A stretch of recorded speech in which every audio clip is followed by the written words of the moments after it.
Kisah di tepi layar renun. Di sebuah gubuk bambu di tepi sungai layar renun, dua anak desa, Ucong dan Butet, duduk bersila di lantai kayu yang sudah tua. Di depan mereka, sang kakek yang telah beruban duduk dengan tenang, mengisap rokok daun sambil memandangi langit senja. Malam ini, seperti malam-malam sebelumnya, ia akan bercerita tentang para pahlawan yang pernah berjuang untuk tanah Batak. Warisan sejarah. Kakek, Ucong, Butet, kalian tahu kenapa kita harus mengenang para pahlawan? Butet, supaya kita tidak lupa asal-usul kita. Kakek, benar, kalau kita lupa sejarah, kita bisa kehilangan jati diri. Dengarkan baik-baik. Malam ini kakek akan bercerita tentang Sisingamangaraja 12, Raja Batak yang gagah berani. Ucong, wah, itu yang ada di uang 1000, kan, Kek? Kakek, betul, tapi beliau lebih dari sekadar gambar di uang. Beliau adalah pemimpin yang berjuang mati-matian melawan Belanda dari tahun 1876 sampai 1907. Perlawanan Sang Raja. Butet, bagaimana ceritanya? Kakek, Sisingamangaraja 12 memimpin rakyatnya dari hutan ke hutan. Belanda berkali-kali menyerangnya, tapi beliau tidak pernah menyerah. Hingga akhirnya, di daerah Dairi, beliau tertangkap dan gugur. Ucong, kenapa bisa tertangkap?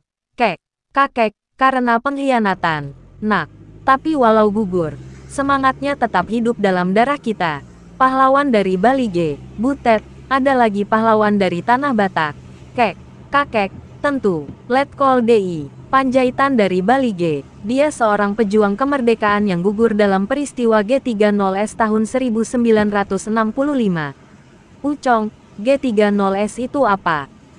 Kakek, itu peristiwa di mana banyak jenderal Indonesia dibunuh.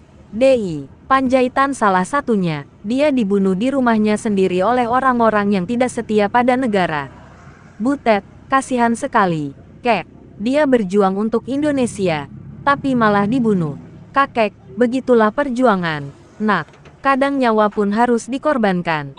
Dokter yang jadi gubernur. Ucong, ada lagi. Kakek, dokter Ferdinand Lumban Tobing. Dia bukan hanya dokter, tapi juga pejuang.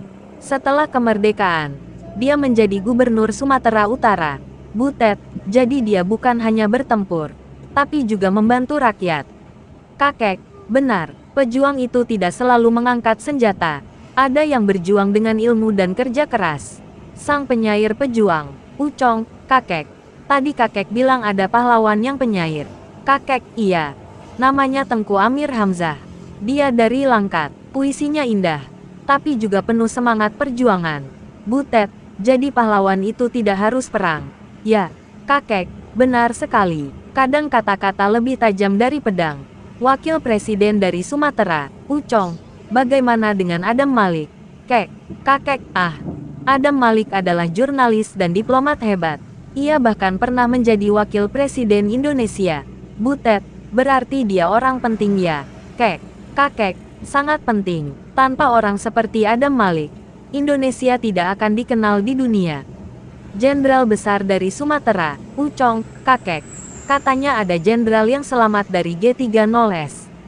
Kakek, betul, namanya Jenderal Besar A.H. Nasution. Dia hampir terbunuh dalam G30S, tapi berhasil melarikan diri. Butet, luar biasa. Dia pasti orang yang hebat. Perlawanan di tanah Karo. Ucong, kalau dari Karo, siapa yang terkenal? Kakek, Jamin Ginting dan Kiras Bangun. Mereka memimpin rakyat melawan penjajah di tanah Karo. Butet, mereka pasti sangat berani. Kakek, tentu, tanpa mereka, Karo tidak akan seperti sekarang. Panglima dari Sidikalang. Ucong, Tahibonar Simatupang juga pahlawan.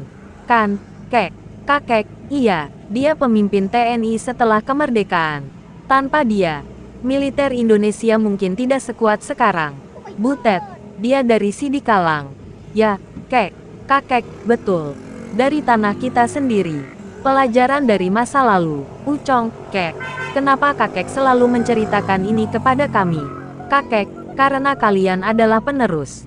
Kalian harus tahu sejarah, supaya bisa menciptakan masa depan.